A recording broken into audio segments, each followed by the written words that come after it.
Disclaimer: this video contains legitimate advice and should be taken 100% seriously.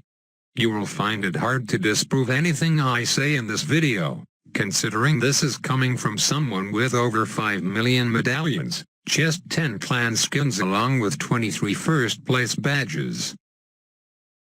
Arguably the second hardest type of rush to defend in the early to mid-game, regrow rushes mean trouble for a lot of players, especially when they come in unprepared with shitty towers that can't handle it.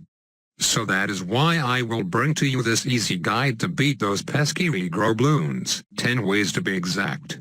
Whether it be a regrow lead, regrow rainbow, or regrow red. Actually scratch that last part, you can watch my other video on that if you want to learn how to defend reds. This guide will mostly be aimed at the regrow Bloons from the lead to ceramic range. Understood? Well then let's begin. The first method we have here is the lightning wizard. I'm sure you all saw this one coming, seeing as it's literally the best all-around tower to pop Bloons in this game.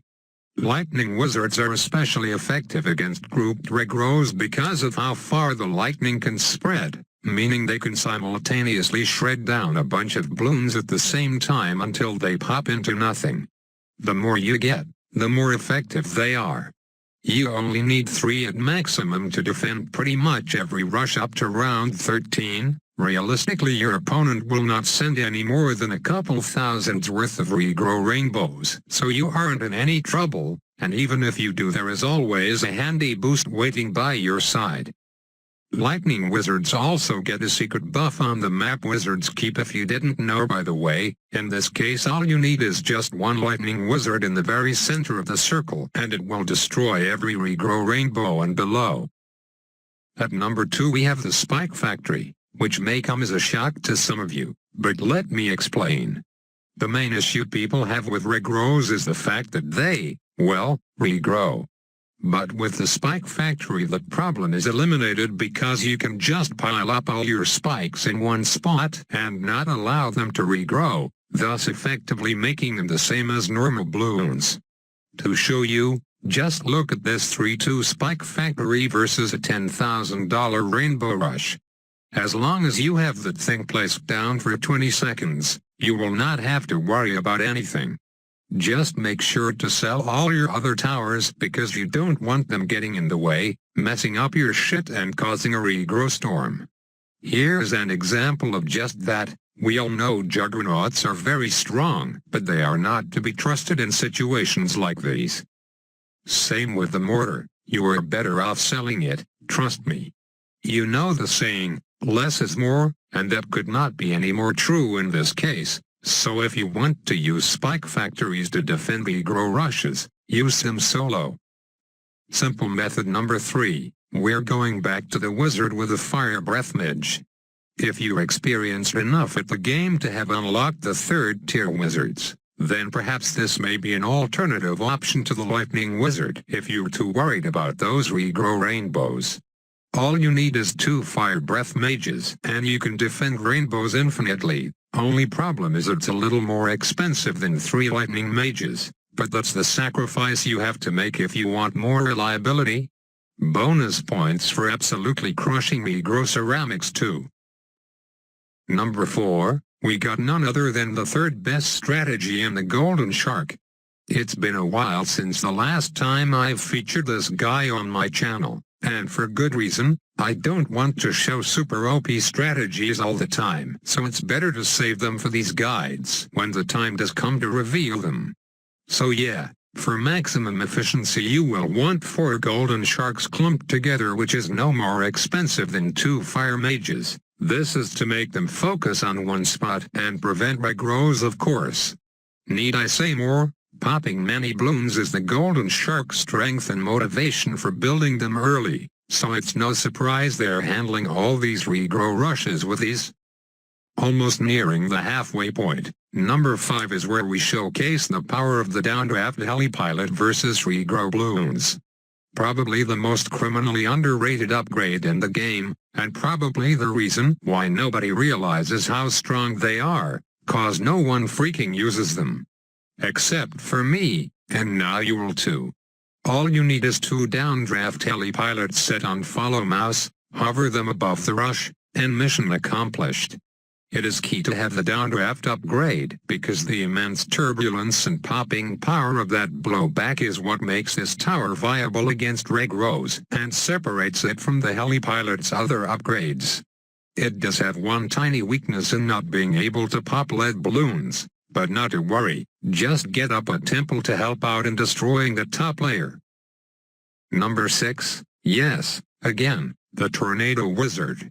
If lightning and flamethrowers aren't cool enough for you, then how about tornadoes that wreak mass havoc? Similarly to the Dragon's Breath, you only need 2 Tornado Wizards to defend most Regrow rushes. However, they do come a little on the cheaper side, so as you would expect they cannot handle rushes that are super duper large, but you won't have to worry about that cause again. Nobody would ever send a rush that big, nor would they be stupid enough to rush versus Tornado Wizards. Unless your opponent is a nutcase, you are pretty much guaranteed to not get rushed when you have a Tornado Wizard on the field or your money back. At lucky number 7 we have Distraction Ninjas. Sense a pattern here. Notice how upgrades that blowback Bloons are a recurring theme in this list. That is because Regrow Bloons are very vulnerable to such upgrades obviously. And it isn't hard to see why. Blowing back Bloons gives your towers more time to pop them and thus makes it easier to handle for such towers. For the Distraction Ninja specifically, you will want to put all of them near the end of the track to look more intimidating for the Regrow Bloons entering the track. Secret pro tip, the longer a balloon is on the track, the more vulnerable it becomes. This is because as they near the exit, their heart rate increases as the reality begins to set in that they could potentially make it through and succeed in their goal of sabotaging the Monkey Kingdom. And this is where you hit them the hardest, and crush their dreams. At number 8 we have the Monkey Pirate. Remember this guy from the other 2 Out of Beat videos. They are not only just good at hooking and combo Regrow Reds and ceramic children from Moabs, they pull in Regrows just as effectively as well. All you have to do after getting them up is to spam their low cooldown hook ability and there you go, crisis averted.